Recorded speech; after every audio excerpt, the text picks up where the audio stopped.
आप सभी को राधे राधे राम राम। आज मैं आपके सामने उपस्थित हूँ श्री भगवत गीता का प्रथम अध्याय का 23वां श्लोक लेकर। हम लोग जो इस गीता सीरीज में जो भगवत गीता हम लोग जो एडिशन डिस्कस कर रहे हैं वो यथार्थ गीता है। ये अड़गड़ानंद जी द्वारा इसकी व्याख्या की गई है गीता की, तो उसी को हम थोड़ा इलैबोरेट करके आपको एक्सप्लेन करते हैं। तो यहाँ पे श्लोक नंबर 23 कहता है, योत्स्यमाना न वीक्षेऽहं य एतेऽत्र समागता धार्तराष्ट्रस्य दुर्बुद्धेर् युद्धे प्रियचिकीर्षः। कहते हैं अर्जुन श्री कृष्ण से कह रहे हैं, पिछले श्लोक में हमने देखा श्री कृष्ण से उन्होंने कहा कि मुझे रणभूमि के बीच में ले चलिए ताकि मैं अपोजिट सेना को देख सकूं। तो यहाँ कह रहे हैं दुर्बुद्धि दुर्योधन का युद्ध में कल्याण चाहने वाले जो राजा लोग इस सेना में आए हैं उन युद्ध करने वालों को मैं देखूंगा। तो कहते हैं ये जो दुर्योधन है इसकी बुद्धि मारी गई है और इसने अपनी मटमैली बुद्धि, अपनी गंदी बुद्धि से मिलने जुलने वाली बुद्धि रखने वाले कुछ राजा भी एकत्रित कर लिए हैं।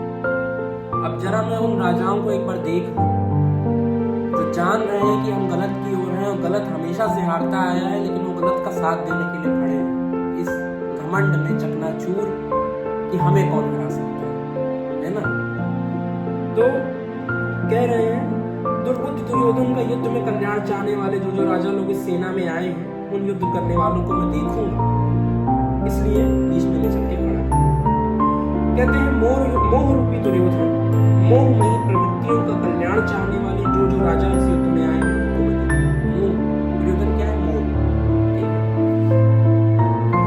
तो उस मोह से, उस मोहमयी प्रवृत्तियों से मेल रखने वाले जो राजा हैं, गलत आदमी का साथ जितने लोग देते हैं वो चाहे किसी भी तरीके से साथ दें वो गलत ही होता है।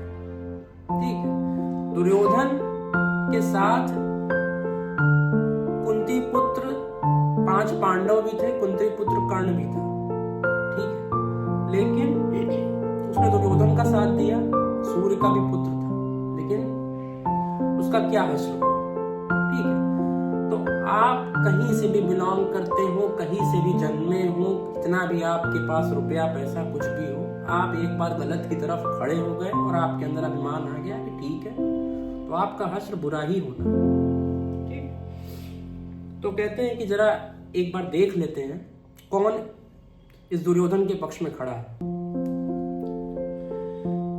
तो ये श्लोक इतना ही कह रहा है, इससे हमें बस ये पता चलता है कि हमारे पास अंत तक समय होता है गलत का पक्ष छोड़ने का, लेकिन हम अपने भ्रम के कारण, अपने अभिमान के कारण गलत का पक्ष नहीं छोड़ते और कुछ लोगों के बहकावे में आ जाते हैं। हम अपने कॉन्शियंस को इग्नोर करके लोगों के बहकावे में आके अगर गलत के साथ चल रहे हैं तो फिर अपने विनाश के लिए तैयार